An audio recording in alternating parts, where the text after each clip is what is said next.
I'm at Dandenong today. Here's my train. Dandenong, it kind of just sounds like a well-dressed idiot.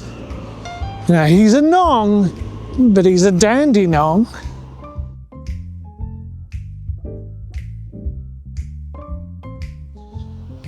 So I'm here just having another wander around because I've got nothing to do today, and I happen to be in Melbourne, so I've come out here because it sounds interesting to a convent, but I've also seen that it's not only a convent, it's the Collingwood Children's Farm.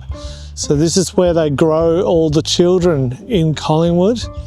So I found the convent, and there's a little notice saying that by entering, I'm agreeing that I might be filmed. I'm not sure about that. Being filmed is unheard of for a video.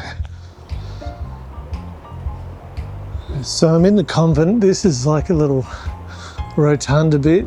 There's cafes by the look of it over there, serving coffee and communion wafers, I'm guessing. Yeah, very kind of Catholicism-y, this place. So behind me is a church. They've got a clock. It's very good. So that's Greenwich Mean Catholic time. Cam's Kiosk. Good on you, Cam. So Helios Street selling a mural hall. It's a salon. You can get like a taunch cut, just like one of those Benedictine monks. Breakfast parlour, bishop's parlour.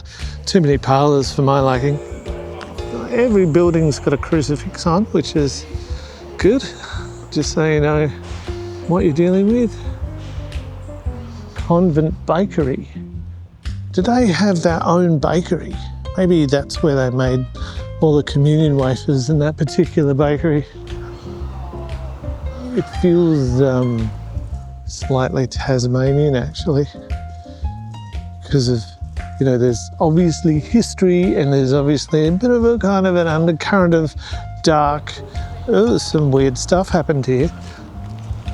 So it looks like, yeah, this has been like some old, obviously, convent, and they've turned it into like a little artsy sort of precinct, which I'm all for. More arts, less nuns.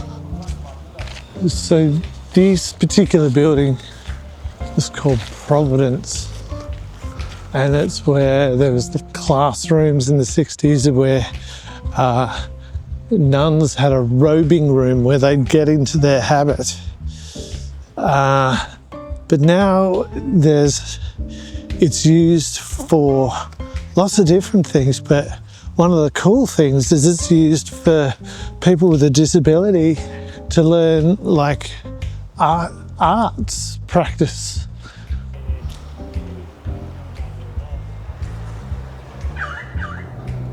It says Ghost Handmade Ceramics, but then the ghost doesn't have any hands, so I'm not sure how these ceramics are being manufactured.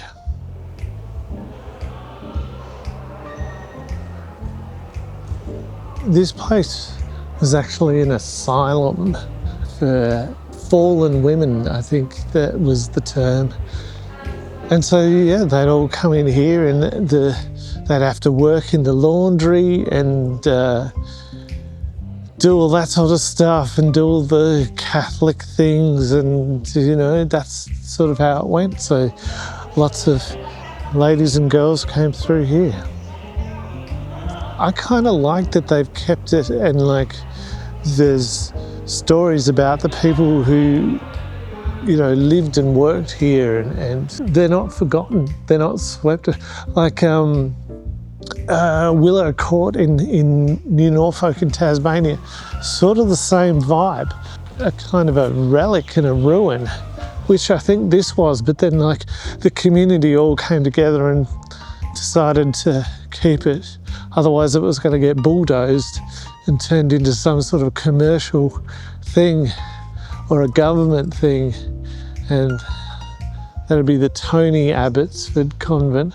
Oh, that's not very good. But I do like that it's still here and it's become like a place for creativity and arts and people doing groovy things. I think that's really kind of an important thing to have, that these places that were probably pretty bloody miserable back in the day are now these places where, you know, people make things and do things, and I think that's good. It's a good thing. Although, as a maker person myself, being surrounded by lots of crucifixes and stuff, I'm not sure how inspiring that is. But clearly the nuns were not starved for entertainment, because they've got a massive TV. There's a lot of restoration work going on with a lot of these buildings here at the convent. Clearly they haven't got to this bit yet. And I think this is my favourite bit, is all, you know, broken bits of rubble and brick and dirt and trees growing in it. There's graffiti. I don't know what this was, but I kind of like that they've left it a bit sort of, you know, this is wonderful, you know, cafes and arts, and then this bit just shit. If you're a nun that did something a little bit naughty, get a shower. I don't know. Doors that open up into certain death, or at least maybe a broken leg. Why? Why doors there? These welcoming gates with spikes. Welcome, ladies, to the rest of your life in this institution. I'm still wandering through the Abbotsford Convent, and I think I wandered too far, because I'm pretty sure I'm now in a Steiner school,